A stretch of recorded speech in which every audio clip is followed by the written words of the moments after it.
Republik Indonesia Yusuf Kala mengingatkan Presiden agar tetap berperilaku netral dalam Pilpres 2024 mendatang, karena jika Presiden tidak netral berarti Presiden telah melanggar sumpahnya sendiri. Beliau kan dalam pidatonya selalu mengatakan memerintahkan TNI Polri dan seluruh aparat negara untuk netral. Jadi di sini kalau tidak netral berarti aparat itu tidak melaksanakan perintah presidennya. Dan saya selalu ingatkan bahwa netralitas itu tercantum dalam adilnya dalam sumpah seorang presiden. Sumpah seorang presiden itu dimulai dengan demi Allah, saya akan melaksanakan tugas ini sebaik-baiknya dan seadil-adilnya. Jadi kalau tidak adil melanggar sumpah itu. Dan sumpah itu sangat lebih tinggi daripada undang-undang. Pakai Al-Quran lagi. Ya saya takut itu karena saya suruh begini juga waktu pemerintah. Jadi kalau seorang pejabat ya, bukan hanya presiden, yang tidak adil dan itu melanggar sumpahnya, jadi dua kena. Allah kena, undang-undang kena. Ini perlu saya sampaikan bahwa pemerintah daerah, pemerintah provinsi, pemerintah kabupaten, pemerintah kota, pemerintah pusat, semua harus netral. ASN semua harus netral, TNI semua harus netral. Hak demokrasi, hak politik setiap orang, setiap menteri sama saja. Yang paling penting presiden itu boleh loh kampanye. Presiden itu boleh loh memihak. Boleh Pak. Kita ini kan pejabat publik sekaligus pejabat politik. Masa gini nggak boleh berpolitik, nggak boleh. Menteri juga boleh. Pelanggaran pertama itu yang dugaan pelanggaran pertama melanggar konstitusi yang dilakukan oleh Jokowi yang terlibat dengan nepotisme, berarti dia kan melanggar konstitusi. Ya. Tap MPR-nya ada, undang-undang kemudian yang diturunkan menjadi Undang-Undang 28 tahun 1999 terkait dengan penyelenggaraan negara yang bersih dari korupsi, kolusi dan nepotisme.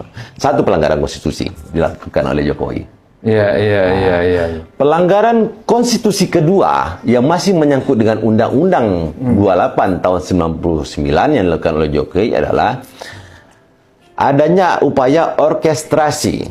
Kembali lagi nih, berdasarkan pembicaraan open source ini kan, yang mengatakan bahwa meminta supaya Pratikno sebagai pembantunya untuk mengorkestrasi partai-partai politik untuk segera mendeklarasikan Prabowo Gibran sebagai calon presiden dan calon wakil presiden di koalisi Indonesia Maju. Artinya pelanggaran konstitusi yang kedua dilakukan oleh Joko Widodo. Ya. Bentuknya adalah kolusi.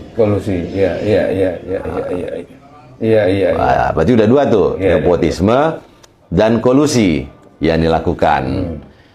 Kemudian apa lagi? Yang ketiga, dengan relasi kuasa, seorang anak muda yang merupakan anak kandung paling kecil dari Joko Widodo, Kaisang Pangarep, baru 2 hari menjadi anggota Partai Solidaritas Indonesia, diangkat menjadi ketua umum sebuah partai. Nah, kalau bukan karena relasi kuasa, kalau bukan karena bapaknya itu adalah seorang presiden Republik Indonesia, Kaisang tidak akan pernah menjadi ketua umum PSI. Pelanggaran konstitusi yang ketiga ini namanya, terhadap Undang-Undang 28 tahun 1999. Gratifikasi maksudnya ke mana? Korupsi. Berarti lengkap.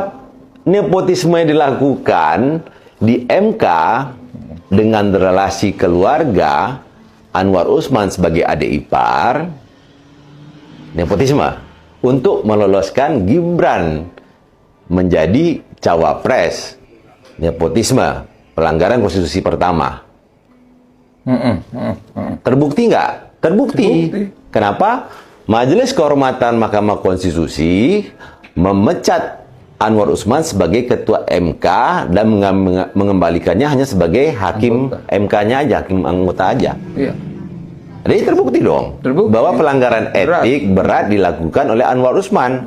Harusnya pelanggaran etik berat yang dilakukan oleh itu menggugurkan, kalau berdasarkan undang-undang kehakiman, menggugurkan keputusan yang dibuat pada saat itu. Batal demi hukum harusnya. Harusnya. Tapi negara kita ini kan negara yang sangat permisif. Konoha kata Konoha, ya kan?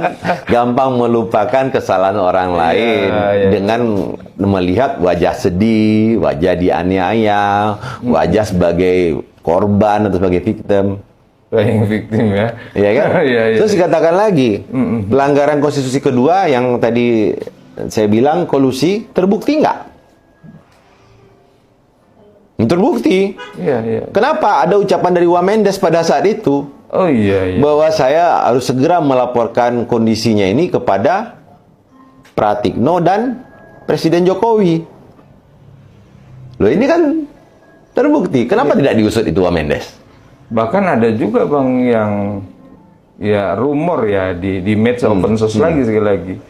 Ada penyelenggara negara yang diduga membantu salah satu partai politik dalam bentuk baliho-baliho secara serentak dan masif itu. Oh iya, kalau itu jelas. Kan itu kan bisa juga dugaan kolusi itu. Maka saya bilang tadi yang kita bahas ini bahwa pelanggaran konstitusi yang dilakukan oleh Jokowi ini sudah mirip-mirip dengan apa yang dilakukan oleh Richard Nixon pada tahun 72 sampai 74. Pertama itu nepotisme di MK. Kolusi dengan orkestrasi partai politik mendeklarasikan segera Gibran Raka Buming Raka menjadi cawapresnya Prabowo. Pelanggaran konstitusi ketiga, ini bentuknya yang kedua ini kan kolusi. Yang ketiga itu korupsi. Pelanggaran konstitusi yang sama, Undang-Undang 28 tahun 1999. Apa? Menerima gratifikasi dengan dijadikannya Kaisang Pangarep menjadi Ketua Umum PSI. Pagi tempe, sorenya dele. Pagi ngomong A, sorenya ngomong B. Ngomong-ngomong sendiri, kemudian dilanggar sendiri. Sama seperti garam. Garam cirinya adalah asin. Kalau tidak asin, berarti bukan garam. Sama juga seperti Pak Jokowi. Pak Jokowi cirinya adalah pembohong. Kalau tidak bohong, berarti bukan Pak Jokowi. Harap maklumlah kita. Presiden Joko Widodo menyatakan seorang presiden memilih hak politik untuk berpihak pada salah satu pasangan capres-cawapres dan boleh ikut berkampanye. Ya, Jokowi menegaskan hal tersebut boleh dilakukan asalkan kampanye yang dilakukan tidak menggunakan fasilitas negara. Politik setiap orang, setiap menteri sama saja. Yang paling penting presiden itu boleh loh kampanye. Presiden itu boleh loh memihak. Boleh. Tapi yang paling penting waktu kampanye tidak boleh menggunakan fasilitas negara. Boleh, Pak. Kita ini kan pejabat publik sekaligus pejabat politik. Saat ini nggak boleh berpolitik, nggak boleh. Menteri juga boleh. Itu saja. Yang mengatur itu hanya tidak boleh menggunakan fasilitas negara. Boleh kok Pak, boleh, silahkan Bapak mau ngedukung capres siapapun boleh. Tidak ada yang larang.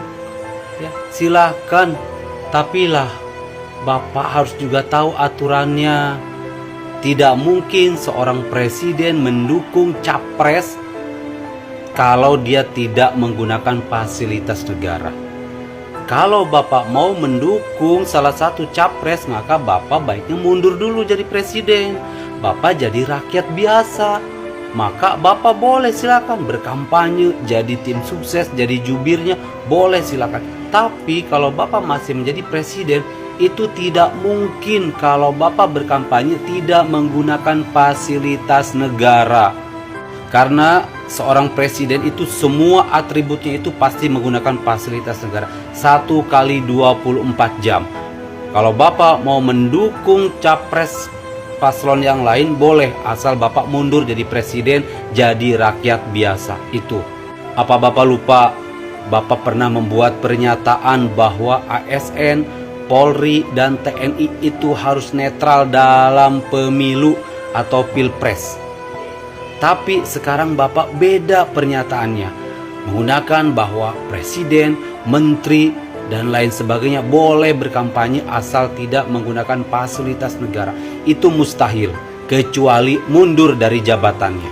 Bapak mau ngatur apa lagi silahkan Pak. Mau ada aturannya, ada aturan negara yang mungkin bisa merugikan paslon Anda, silakan diganti, dirubah. Karena dari awal juga cawapres Gibran kan sudah melanggar kode etik Mahkamah Konstitusi. Itu dari situ saja sudah sangat melanggar aturan dalam pilpres. Apalagi aturan-aturan yang lain pasti akan dilabrak. Ya, monggo silakanlah, sekarang mah terserah Bapak mau ikut berkampanye kayak mau dikerahkan semua keluarganya segala macam, silahkan. Sekarang masyarakat Indonesia sudah pintar, sudah cerdas, mana pemimpin yang layak harus kita pilih. Saya mengajak kepada masyarakat Indonesia, rakyat Indonesia, mari kita memilih pemimpin Indonesia yang benar-benar menjunjung tinggi nama baik, harkat dan martabat Indonesia. Tidak menabrak, tidak merubah-rubah aturan negara Indonesia. Pilihlah pemimpin yang cerdas, yang berkualitas, bukan pemimpin yang dipoles, disetting supaya cerdas. Pilih pemimpin yang mengutamakan rakyat, bukan mengutamakan pejabat. Jangan lupa tanggal 14 Februari 2024, pilih pemimpin yang memiliki kualitas dan kecerdasan yang luar biasa, yaitu Bapak Anies Baswedan dan juga Muhaimin Iskandar, coblos 01. Oke, salam sehat.